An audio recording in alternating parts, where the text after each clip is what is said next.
Saudações, essa é a aula 4, onde vamos estudar a seção 5 da disciplina Sistema de Controle. Então, nesta aula, estudamos no capítulo 4, modelagem matemática de sistemas fluídicos e sistemas térmicos. E a seção 5 trata de sistemas térmicos.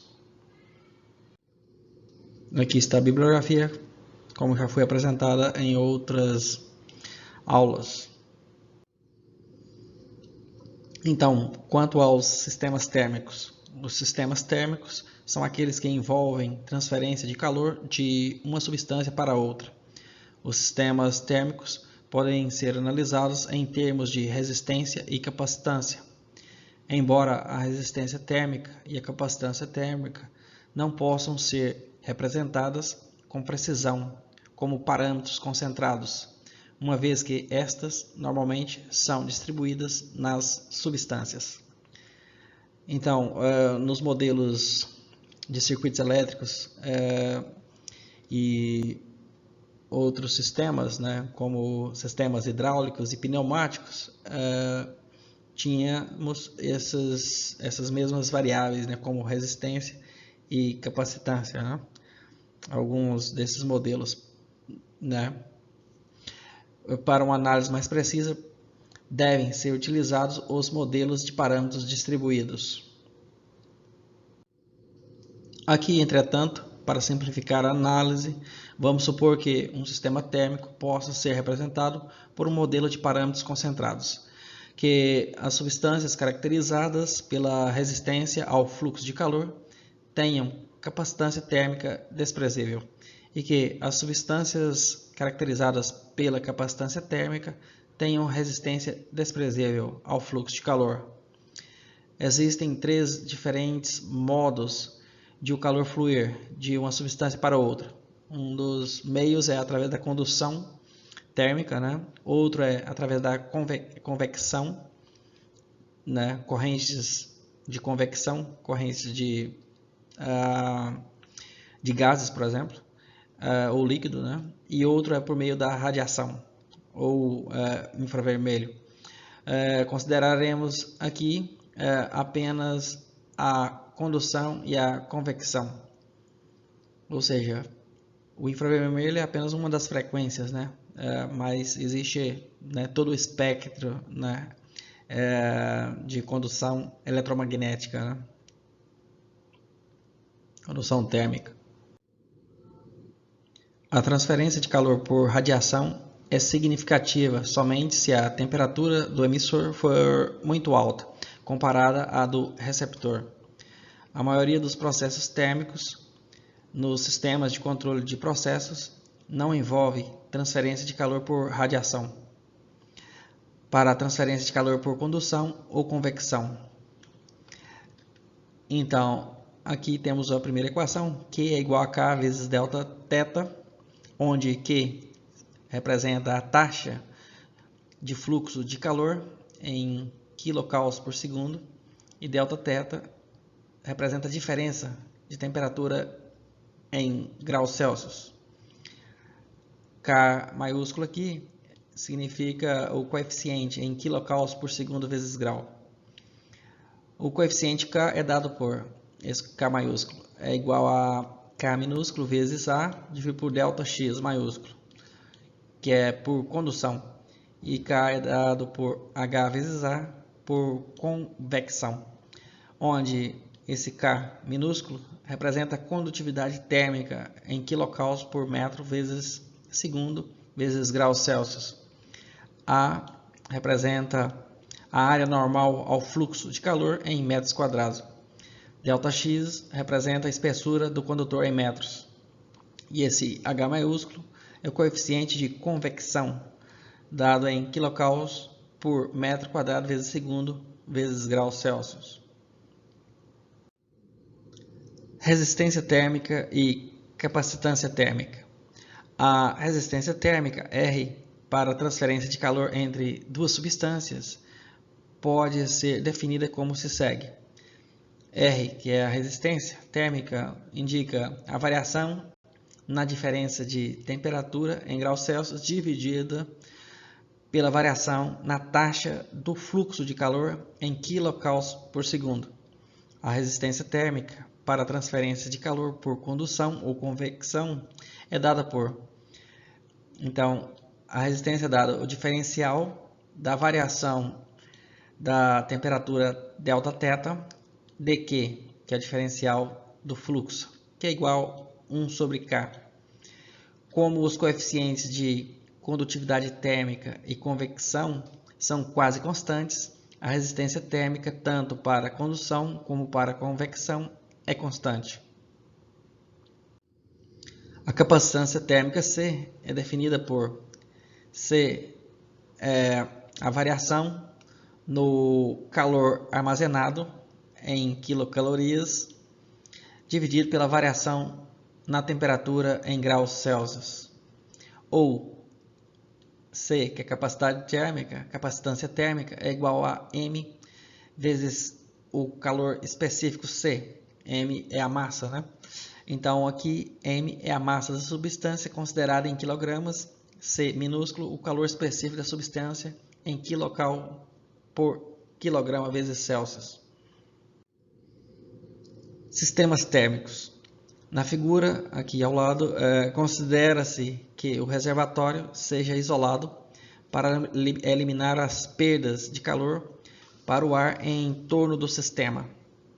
Além disso, supõe-se que não haja armazenamento de calor no material de isolamento e que o líquido do reservatório seja perfeitamente misturado, de modo que a temperatura seja uniforme. Assim, utiliza-se um único valor para descrever a temperatura do líquido no reservatório e no fluxo do líquido de saída.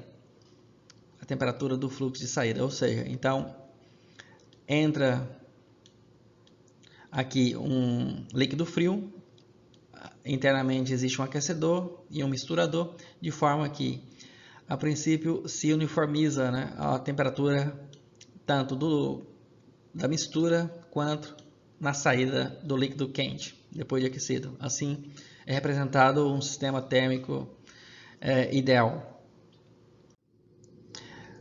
Vamos definir então θ maiúsculo I, que é de entrada, né, barrado, com a barra em cima, né, da letra, da variável, indica a temperatura em regime permanente do líquido de entrada em Celsius. θO barrado maiúsculo indica a temperatura em regime permanente do líquido de saída em graus Celsius. G maiúsculo indica a vazão em massa do líquido em regime permanente em quilogramas por segundo. M, a massa do líquido no reservatório em quilograma. C, minúsculo, indica o valor, ou significa o calor específico do líquido em quilocoulombs por quilograma vezes graus Celsius. R maiúsculo representa a resistência térmica em graus Celsius vezes segundo por quilocoulomb. E C maiúsculo, a capacitância térmica em quilocoulombs por graus Celsius.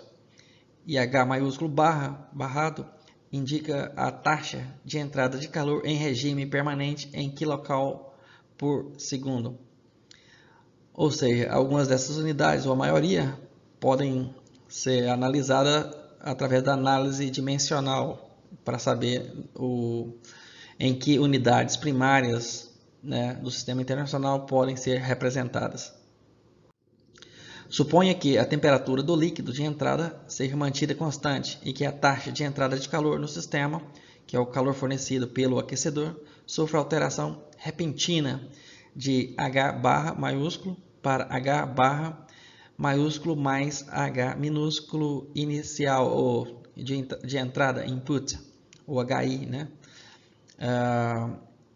Aqui, onde HI, que é H minúsculo de entrada, é uma variação da altura, representa uma variação da taxa de entrada de calor. Aqui no caso o H não representa a altura, né? Então a taxa de saída de calor vai variar ou variará gradualmente de H maiúsculo barra para H maiúsculo barra mais H minúsculo O, ou de output, de saída. A temperatura de saída do líquido também vai variar ou variará de delta, θ maiúsculo de saída, barrado para θ maiúsculo de saída, barrado mais θ minúsculo. Neste caso, H minúsculo O, ou de saída, e C e R, C maiúsculo e R maiúsculo, são obtidos respectivamente. Então, H minúsculo de saída é igual G maiúsculo C vezes θ, ou seja, como definido, já definimos anteriormente, G maiúsculo, C, que é o coeficiente de calor específico, que é o calor específico do material, vezes θ. C, então, maiúsculo, é igual a M maiúsculo vezes C. Então, R é igual a θ sobre H minúsculo de saída, que é igual a 1 sobre G vezes C. Essas equações podem ser obtidas fazendo a simples substituição.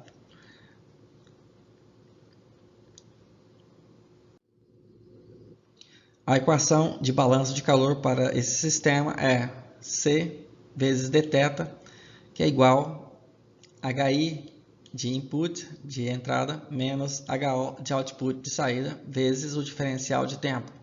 Ou, dividindo o dt, então obtemos C dθ dt é igual a H de entrada menos H de saída.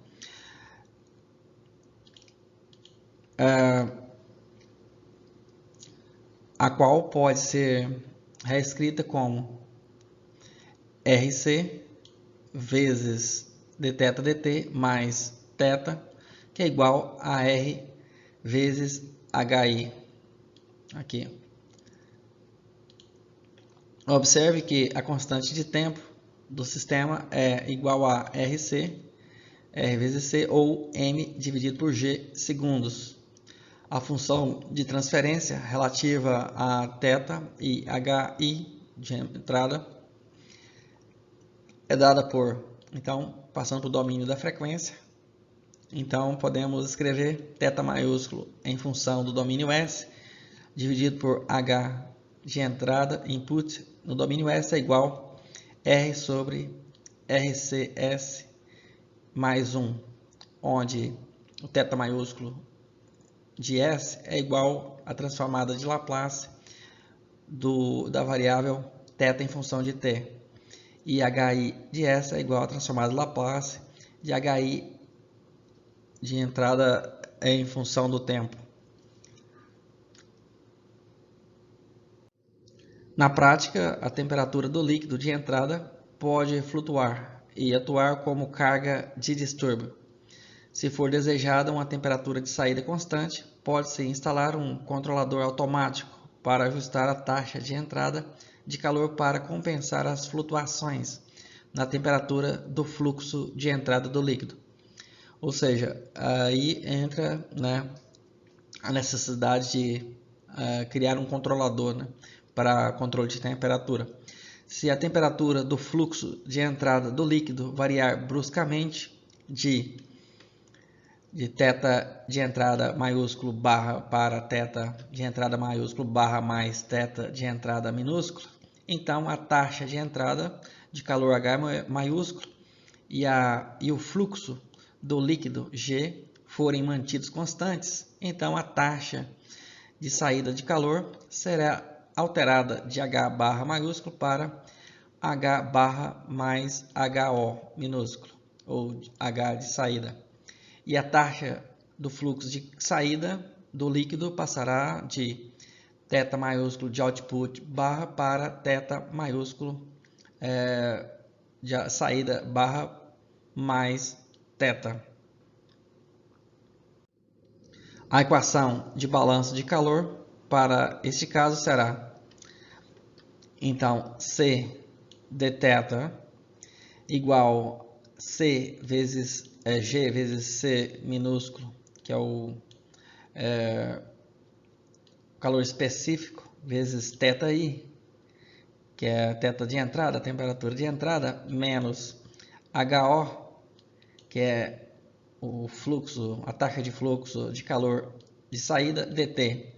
Então, ou podemos escrever passando agora novamente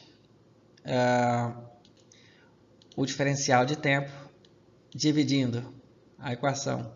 Logo, a equação pode ser escrita como C de θ dt é igual a G vezes C minúsculo vezes θ de entrada menos HO, a qual pode ser reescrita com base como, sabendo das equações anteriormente mostradas, que temos a relação aqui de HO, que é igual a G vezes C vezes θ, e R é igual a 1 sobre G vezes C minúsculo. Então, podemos reescrever a equação realizando essa substituição.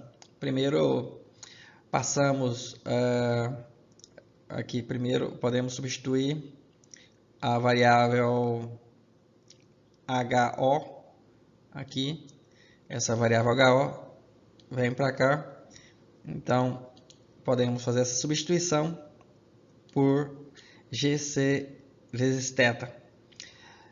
E como surge um fator comum, aqui e aqui podem ser fatorados esse fator comum, que é G vezes C. Então, a nova equação é C de θ dt é igual a G vezes C vezes a variação θ de entrada menos θ. Novamente, podemos agora passar dividindo aqui o conjunto G vezes C. Então, fica desta forma. E agora, usando aqui a variável R igual a 1 sobre G vezes C, então podemos agora descobrir a forma final semelhante aos circuitos RC em circuitos elétricos, capacitivos e resistivos e capacitivos, ou seja, obtemos a expressão R vezes C de θ dt é igual a θi menos, ou θ de entrada, input, menos θ. Ou seja, é uma equação diferencial. A função de transferência que relaciona θ e θi de entrada é dada por, então, θs sobre θ de entrada no domínio S é igual a R sobre RCS mais 1, onde, como já vimos, esses valores de θ e θ de entrada no domínio S são obtidos através da transformada de Laplace. Se esse sistema térmico for submetido a variações tanto de temperatura do fluxo de entrada do líquido como da taxa de entrada de calor, enquanto a vazão do líquido for mantida constante, a variação θ da temperatura do fluxo de saída do líquido poderá ser dada pela seguinte equação: RC de θ dt mais θ é igual a θi mais R vezes HI de entrada e θi de entrada, ou input.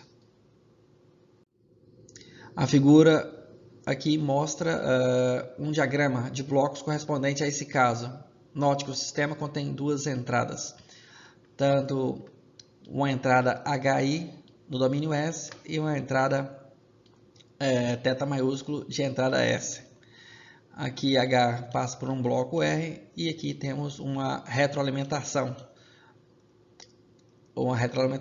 da saída θ no domínio S. E aqui em ramo direto 1 sobre RCS.